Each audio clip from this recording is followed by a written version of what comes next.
Hi guys, finally a new episode of Within Orb with new content. It was recorded back in December, and at the end of the episode, you're going to hear me talk about some advanced progressions, and I just wanted to invite you, it's not too late, to join the advanced progressions class that I'm teaching at Kepler with Camm Cassidy. We had our first class yesterday, and you can enroll in the class until February 19th. So if you really like what you hear at the end of this episode, totally come join. And I will see you there. So without further ado, here is Alex Baker, and enjoy the show.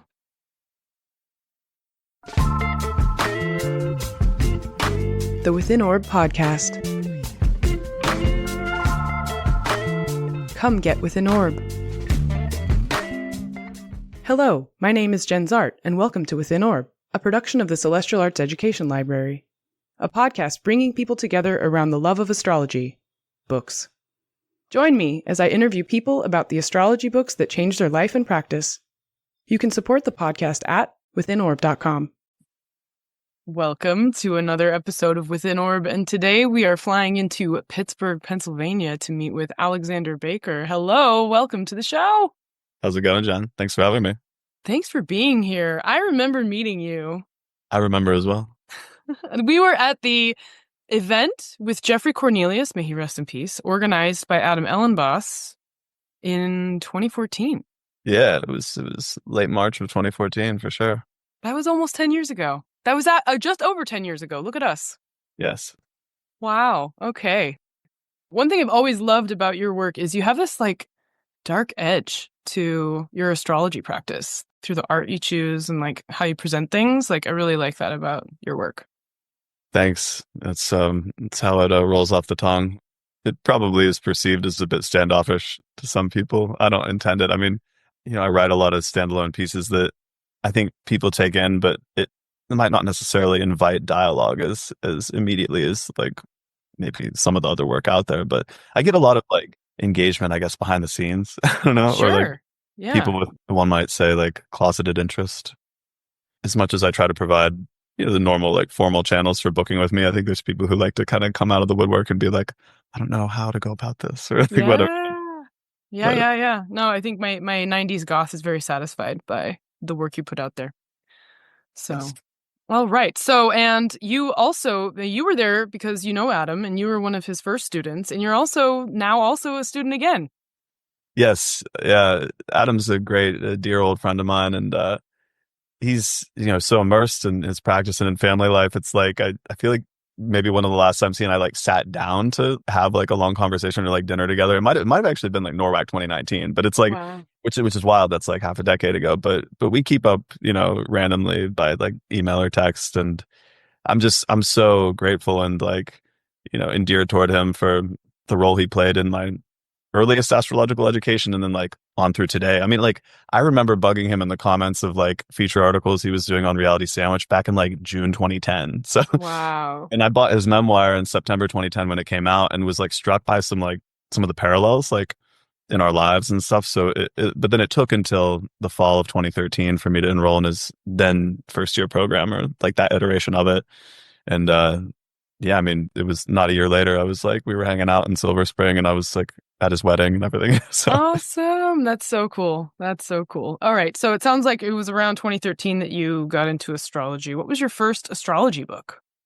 Well, that was when I started formal study, but my first astrology book was probably in 2009, because this was back when a bunch of profound and synchronous and really lovely and also debilitating events kind of led me to a particular article on Reality Sandwich. That kind of got the ball rolling for me. My earliest astrology books were a weird mishmash of pop astro books, or even personology, like The Secret Language of Birthdays, or The Only Astrology You'll Ever Need. But even I knew I took those for what they were, but it was those things alongside for better or worse, the somewhat scant but collected astrological writings of Aleister Crowley. So the weird thing is I had kind of visceral sight of astrology early on. It wasn't I don't want to say it wasn't just a divinatory epistemology or a holistic framework or a divinatory folk art. It was I felt blessed to, putting on events and helping put on events and having I guess a very pictorial memory. I was able, I'd walk into a party or walk into a room at a party and just be able to, like, I knew the charts or the daytime charts for like dozens of people. And when you can kind of see almost like the valence or like the charge of a certain placement, or like, oh, there's the Mars and Sagittarius cats with their like boisterous fun and philosophical pomp, and might get a bit abrasive, but might get back to having fun real quick. Kind of like, or you see, or like just joking early on, like in my late teens, early 20s, like Virgos make such fantastic doubters of astrology if they're being cheeky, but like you put on a party, like all the Virgo women who meet up and like have a chat, like they all know what's going on. But it's like, let's say if it's in company that's not all like explicitly like astro immersed, but yeah, it was a really lovely thing to like early on in my astrological practice, before I even started formal study at the end of 2013, to have the charts of so many people I knew and was friends with or friendly acquaintances with. So it was sort of that, these pop astrology books that were, around. And then I got into like tarot and like the Thoth deck, but I was really into the, not just practicing tarot and giving readings for people. I was really into like the theory of it. So I knew about the minor arcana's correspondences to the decans of the zodiac. And I knew the Chaldean order before I even had any ground up approach to delineating a chart. Oh, that is so cool. So it was like, it was a little bit different to like how maybe some people, like, I mean, everybody's path is, there's many paths to the garden, but that was a big thing because David Lovewell and I have lived together a couple of different times. But I remember in like the spring of 2010, this household was like I was the one who was like astrology first and like what I was like steeped in. And they were like, at the time, chaos magic and like tarot. So a couple people were like really putting me on, like, nobody was too like, head first in like OTO or the Golden Dawn or any of that. But like we all had those decks and Rider Waite and different stuff. And so it was really, for me, the decans, not just the mythology of them. I shouldn't say not just, because that's like really the mythology is it, but it's like, but also just seeing that sort of gradient or like the different shine that like people born in a given face of a sign had, or with a planet in a given face of a sign, like that was so huge for me early on. Before I even had like okay, this is how I'm going to tackle reading a chart. Like this is my approach. It was like, for me, it was all very like visceral sight played a huge, and also just is an internal Rolodex of like chart info among people I knew. Because you had seen their charts already. It wasn't just that you were like intuiting a chart. Right. Sometimes people would be like, oh, you're into this, well, guess my this and that. We've all heard that times, and I would always just say like, well, I don't like to give a guess unless I have one. It keeps my success rate high. Right. But I'm also not a monkey. right. But and they're tossing coins in my fountain. But no, I mean, it was really cool to have early on, even just like 400 or 450 charts of like friends, family members, early clients, like friendly friends of friends and acquaintances through communities, having those like on deck and just kind of like available. I started crunching, like seeing the patterns, not just their psychological expression or like the life narrative expression, but really seeing them, and feeling like, okay, there's something going on here. Like I'm not like an expert in astrological physiognomy, but I was seeing it early on. Like I even felt like the valence of like a person's sun sign or the decan thereof that they were born in, as well as rising sign, easier to see like in someone's visage than moon sign for me, at least. I don't know. So I had that kind of stuff early on before I even really thought my readings hit. Yeah, for sure. And also, like, I mean, if you're living with a bunch of magicians and you've got that in your ethers, the decan work seems like a pretty magical way to enter astrology anyway. Yes. Just given its lineage. Absolutely. I think I undermine myself a little bit when it comes to like, I always am like, okay, I'm astrologer first, baby magician second. Well, at this point I have like an established practice, but it was like back then I'd be like, just like, kind of taking the piss out of myself. But like a couple of those different lineups of households were lovely, and even revelations for like kind of understanding the interactions between astrology and ritual magic before I really had like a super like, I shouldn't say cemented, but any where you had Austin's book. Yeah, well, that's a good segue, because when that came out in 2014, I couldn't have been more than a few months after, because Adam Ellenboss had him on as a guest. He came on to talk about his book, and I was so moved by reading it that I think like I have like my first like this tattered hardcover dust jacket long gone, you know? Right? Okay. So let's rewind just for the listeners here. So we have now immediately transported ourselves. It must have been some kind of like Star Trek beaming or some sort of diddly-doop, but we are now in the deserted place and we're checking out Alexander's picks. And the first one is Austin Coppock's 36 Faces, which is all about the Decans. Yeah, I would say that's in the desert island top 5 or 3 or whatever, you know, for Yeah. sure. I think it came out in 2014, but it was late 2014 or early 2015. Upon buying a couple of the hardcovers, I also bought I think like 3 or 4 soft covers like all at once, and I've like gifted Just to them. invest. You wanted to keep sure, like that was like your savings, right? Like I'm gonna bet on this one. I'm gonna make sure when it goes out of print, I can make millions. Yeah, I mean, I could have been less generous with people and maybe had, I guess, several hundred on deck, you know. But Right? Yeah. Like I don't think that way. But yeah, it's been a lovely thing to gift to people. I guess all the more now that it's like not super available. yeah. And then there's a British astrologer named Marina Partridge, whose blog is one of the first I remember reading and coming back to probably throughout 2010. And she used the decans as well as the fixed stars, but the fixed stars in context of the tropical zodiac. So that was something where early on I was like, okay, I feel like it makes a lot of, like, I could see, like, I guess in an imagistic sense, I was like, this makes sense to me. You know, I think I had an early kind of like pictorial framework in my head for like how to reconcile multiple different zodiacs. Not that they should always be like blended or whatever. It's, I think that like, you know, different divinatory, you know, systems have their own internal coherency, and like especially onto a given culture and lineage, it's like important to sometimes like stay with that one thing, at least for one, you know, a Absolutely. session. You know, but you're not Yeah. like it's like Stephen Forrest says, you know, it's hard to get the chart to shut up. So it's like how many things are you going to try to less is more in a lot of readings and whatnot. But I definitely appreciated Marina Partridge's blog at the time for. I guess that was when I first put together that people could kind of like Victor Cara does, like use like the fixed stars in context of a tropical zodiac. Yeah. No, I think that kind of multiplicity and then your ability to shape shift or like sink your brain into different frames is really, really important. And actually the hallmark of a professional, because you can be like, okay, well, here's exactly the framework here. And we're going to go in and it doesn't invalidate this other framework. And just not speaking that way right now. I'm not looking that way right now. Totally. Well said. Imagine stepping into a room of 5,000 astrology books, turning a corner and stepping into a room of 2,000 more. The Celestial Arts Education Library is every astrologer's dream, and it can be yours. I invite you to come support CAELi before you can visit physically. Your support will mean the creation of 52 new episodes of Within Orb next year, 4 issues of the CAELi Review, our inaugural journal, and countless book talks, events, classes for our community. Visit our website, www.caeli.institute/support, to select your level of care. Please help support CAELi into the future, our future, so that we may study the future together. Thank you for listening. Please enjoy the rest of the show. All right, so popping to the island. Other picks. Yeah.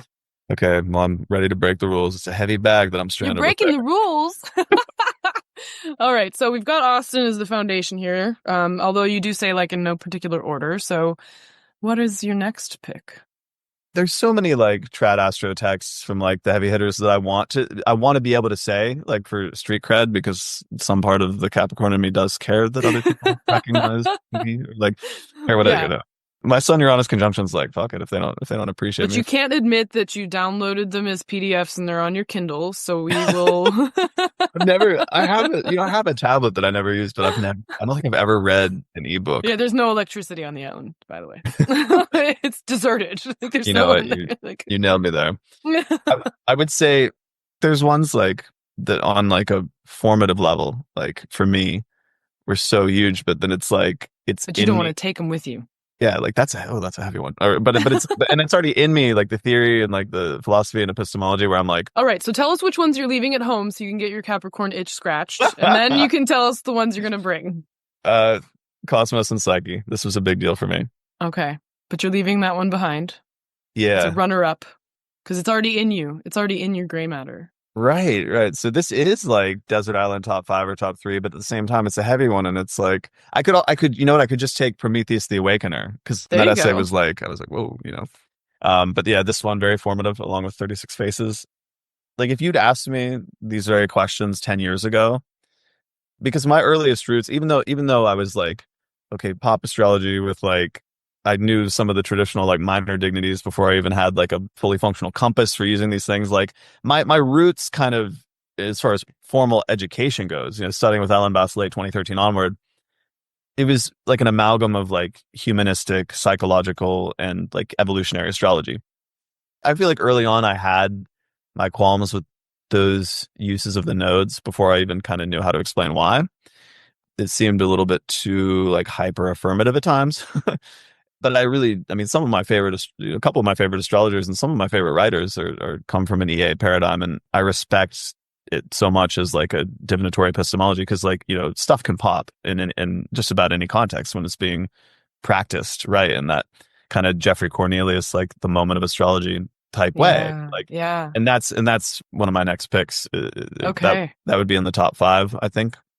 So we're yeah, 36 Faces, Cosmos and Psyche, but that's heavy. The Moment of Astrology. I actually don't think my copy of that's up here. But then oh yeah, I was just talking about having some humanistic and psychological roots. I would say I'm like a pretty psychological astrologer, you know? Okay. I guess like as far as like my approach goes is like the decanic imagery and mythology, but also like, you know, I think people come to me for like a sandpapery edge at times. So I'm Hmm. like, I like the incisive psychological stuff. But as far as like humanistic roots for some of the later movements, this Dane Rudhyar book, The Astrological Houses, for whatever reason, among his pretty sprawling work, I mean, he's like what one of the most prolific. He published more astrology books than almost anyone else.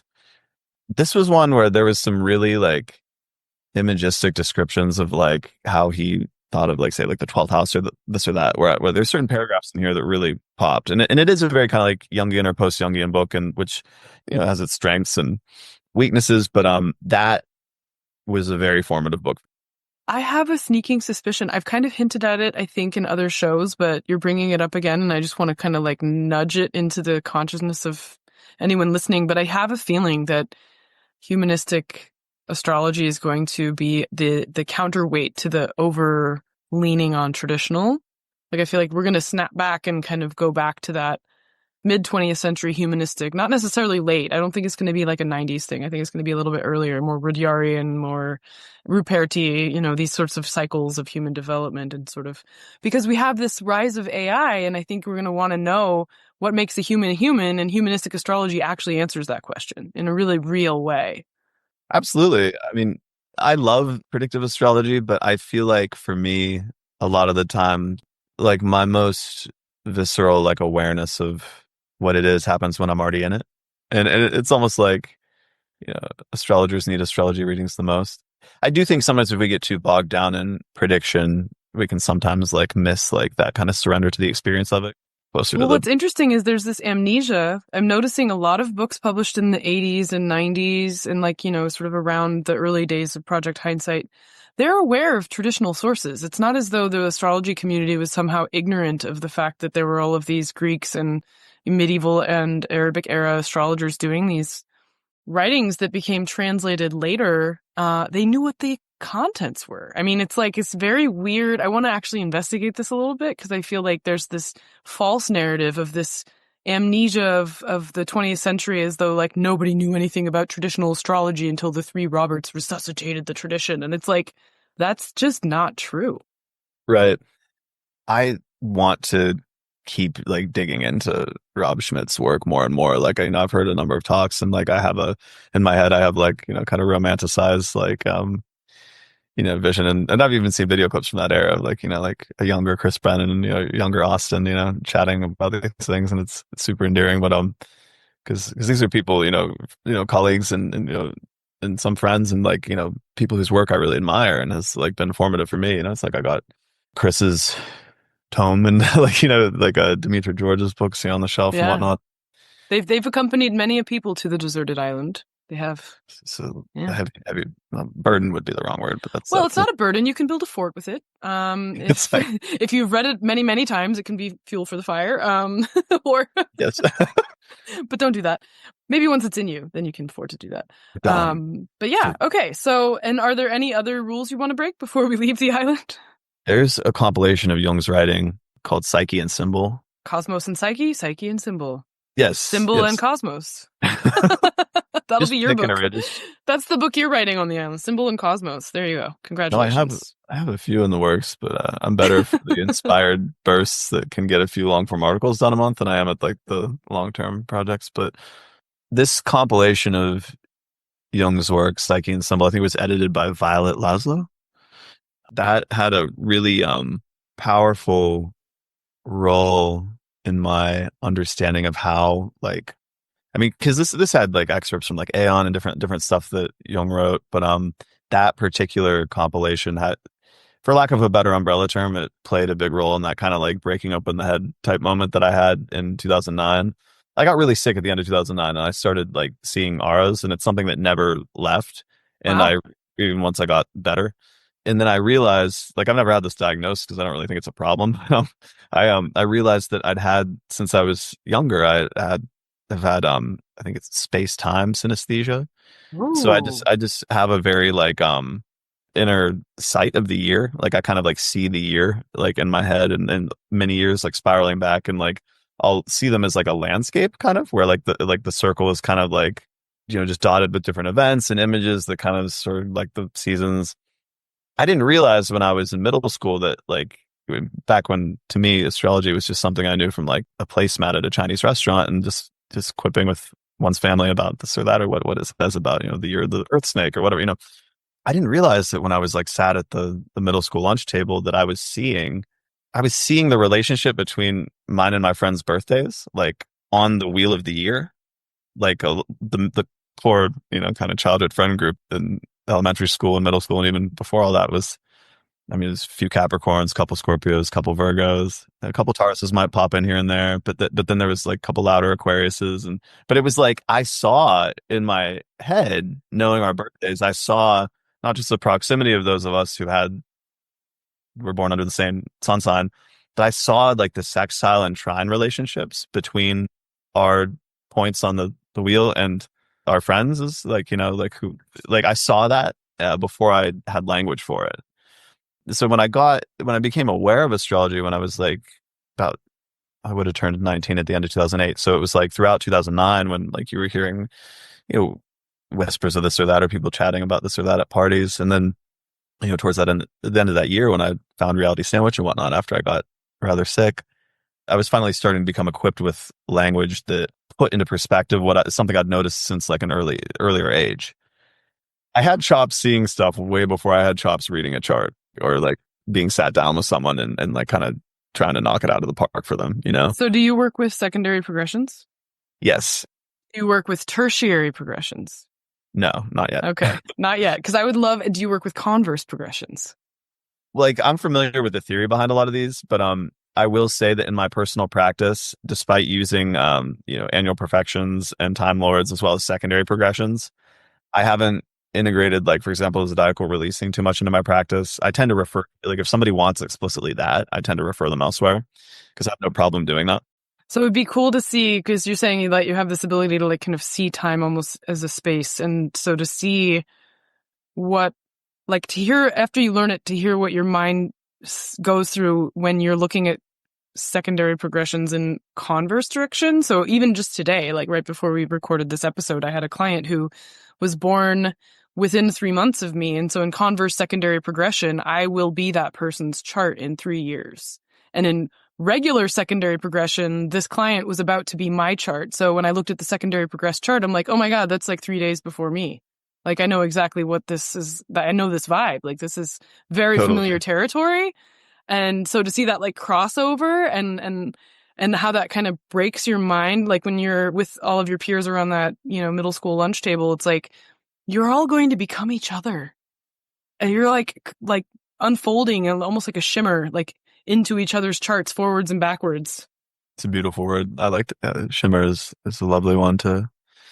Yeah, all words like that that kind of seem to tie into like seeing the valence or charge surrounding a place. It could be a natal Yeah, placement, people who share it, but also people born in that right. like That little gradient of like continuum. the same few months. It's like that was one of the things that I saw early on, no retaining people's at least their birth dates and being able to picture their daytime chart, even if I didn't have in some cases their birth info. It's like or like people in high school even who like where I'm like, here's a few people, completely different styles, demographics, maybe backgrounds, all born like late March 1990 to like the first week of April 1990. Like people who I think in this case have like Venus and Mars and areas with like Venus and Mars and Aquarius. All these people who you would never see hanging out together at the same table who could crack each other the fuck up. Like it would just like you just bust a gut at each other's weirdness. Where even if like it was just little things like that you would Yeah. notice.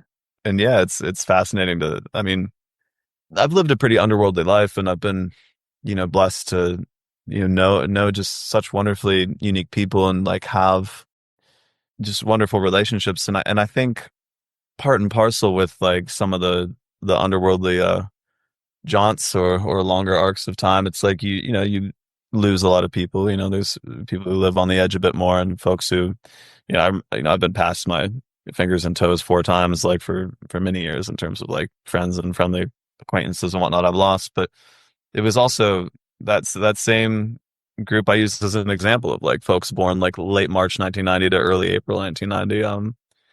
I remember one who I'd gone to a private school for part of my elementary education, later came to know one who I went to a public high school with, and they were both like wrestlers or fighters. One was born like the end of March 1990. The other, actually, I think they might both have been, but it was like wild. Like this was at least a decade ago. And they had no idea. They were not even in direct. They only by a friendship with you, right?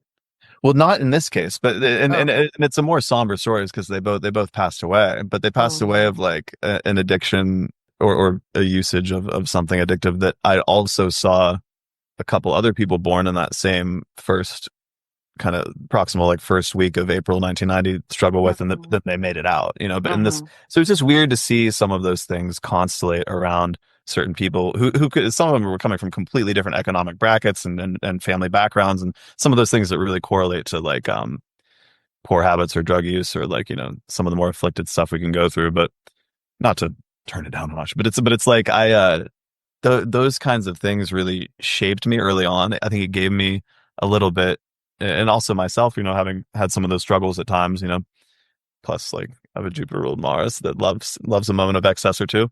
But I think that those kinds of interactions and dealings, and even reading for people who come from like pretty subterranean worlds in terms of like what they do for a living, I've had a couple like celebrity clients in my practice. Like and then I've had a number of people out of Pittsburgh who have certainly climbed some kind of a Hadean ladder out of like rather hushed dealings. You sort of get an appreciation for like you might pick up a thing or two about like the astrology of addiction and certain like placements that might like reflect or correspond to those kinds of trials that we as humans like might encounter and overcome or submit to. Also, like I'm a Venus in the first face of Aquarius, so like I have that kind of I love like the overlooked gems and like the buried treasures, and I feel like I have like a maybe a particular I can be a bit sporty with like the people I know best. I can be a bit sandpapery for fun, but I feel like I really disarm and like give myself up when I see Yeah. somebody who's like really in need, Mm-hmm. Mm-hmm. like whether it's just walking by on the street or like if it's someone I see they're like stranded needs a ride somewhere or whatever, I tend to and even in client practices, people who are really, I feel like something about me, and it's probably Venus in Aquarius being my only angular traditional. There's something about Venus in that decan that Austin called, a mark of exile. I feel like I attract a lot of like, in my client practice, people who they need to be witnessed for the things that others might be like, oh, But yeah, it's that synchronicity with that. You said a client who born 3 months before you. Mm-hmm. I knew the second that I saw the date, I was like, oh, this is going to be interesting. How close are we? And I was like, oh, 3 years. All right, here we go. But the thing is, it's forwards and backwards, right? So like for them, their secondary progressed chart became me, and in my converse progressions, I will be like becoming them, and their secondary progressed chart will match my natal chart, and vice versa. In the converse, you know. Yeah. I love those moments of like if you can time it right, especially with secondaries, like there's this mutual becoming in the forwards and backwards direction, depending on how many days apart you are and how many years apart you are when you actually meet, if you do. Have you, in the last year or two, taught a workshop on those kinds of secondary? Yeah, I'll be teaching it again at Kepler this coming spring. Okay, Yeah, I thought so. advanced progressions. It's one of my favorite things to teach. I'm familiar with some of the theory of it, but I'd like to put it into practice because secondary progressions come in handy all the time and readings for me. And so the thing is with tertiaries, you extend instead of just 3 months, you get 3 years, and with minors, you get 6 on either side, forwards and backwards. There's a lot that can be explored there. Yeah, no, I know. It makes your whole experience of school totally different because you're like, oh, I'm literally like slowly like morphing into the chart of everyone I ever went to school with, and like all through school. So you're a freshman, and then you like look at the seniors, but then you become a senior and you're looking back at the freshmen as like converse tertiaries or minors, you know? And it's like this really beautiful thing. Okay, so are there any books you would recommend to a beginner? No. Just okay. Pick, no, I remember. I remember Stop we were reading, joking. everybody. Don't read. If there's one takeaway, No, don't read. No. Oops. No, but So you don't think it's reading? It's not reading. No, I mean, I do think it's important to like have like a beginner book of some sort on hand. You know, You Were Born for This seems like a good one. I haven't read it. That Carole Taylor one, like, a few of the ones that even Chris Brennan, I think, included in his list for like suggestions for beginners a couple years ago, even though that somehow includes like the bludgeoning device of his book, as he calls it. Like, it's like, I mean, I don't know, like that's most people are going to be able to crack that open at like the entry level, but it is fantastic. I feel like to have something at hand or it could even be a Robert Hand at hand, something that like can steep one in the kind of, okay, this is what the aspects are. These are what those things can be helpful, but I really think it's about scouring articles on the internet, learning the differences between the various astrological schools of thought, picking one and steeping oneself in just that for a while, and just doing lots of charts, just looking up lots of charts, because that's when you're going to start to see it pop. Like, I think for me, as much as like a lot of my practice and like even early interest in astrology had a lot to do with like the philosophy and like epistemology of it, like, okay, like it's real. I mean, it exists. It's true, but like what kind of true? What kind of claims to truth does astrology purport to have? But then it's like I'm wired weird, so I'm like seeing the valence of these placements like around people sometimes. Stuff like that really popped for me, I think, because of just how many charts I've done and how many, not like relegating someone to their chart, like you're this, but it's like how many times I could like interact with someone and that would just kind of be an image like floating around them, where I would be able to sort of see I think everyone you don't have to have some kind of like, should I change my tagline? Should my like thing be like, Alexander Baker for you, bringing an empirical touch to the woo? But no, it's like not everyone has to have like tiaras or whatever this type of synesthesia stuff that was thrust on me since ever ago. Yeah, but I think see like, oh my goodness, like I can kind of see the shine that placement has. I think it takes doing hundreds of charts of friends, family, friendly acquaintances, people you've met, people and people in culture. That's a big one. Just artists, musicians, whatever, whoever's work you fancy. You mean like actually just like doing astrology? Yeah. I think that's like you can read a book front to back over and over again, but you have to like get dirt under your nails and like those moments where it pops. I think that's way more important than what book, or maybe it's a beginner book, what book one picks. Yeah. Well, where can people get their fingers dirty with you? Where can people find you? ReverieAstrology.com. I have a nice mailing list that sees a few emails a month, at least, for my long form articles and a couple extra ones. And then I have a fledgling Babies First kind of YouTube channel, which is at Alex Baker Astro, but it's called Reverie Astrology as well. Then I'm on Instagram and Threads as at reverie.unfold. I'm working at coming out from under the horizon. For a long time, like I've really just kind of enjoyed seeing who comes, seeing who's to hit me up for a reading. Awesome. Well, thank you for taking the time to rise above the horizon for this conversation. Thanks so much for having me, Jen. It's always lovely to talk with you. Thank you for listening to Within Orb. To learn more about the Celestial Arts Education Library, or to become a member, visit our website at CAELi.institute. That's www.caeli.institute. If you enjoyed this episode, please help spread the word. Follow or subscribe to Within Orb in your podcatcher of choice, rate it 5 stars, or write us a happy review. This helps others find the show. We also want to give a big thanks to the indie band The E-Block for contributing their song Wake Up for our intro and outro music. You can find them at their website, eblockband.com. This is Jenn Zahrt, signing off for now. See you next time.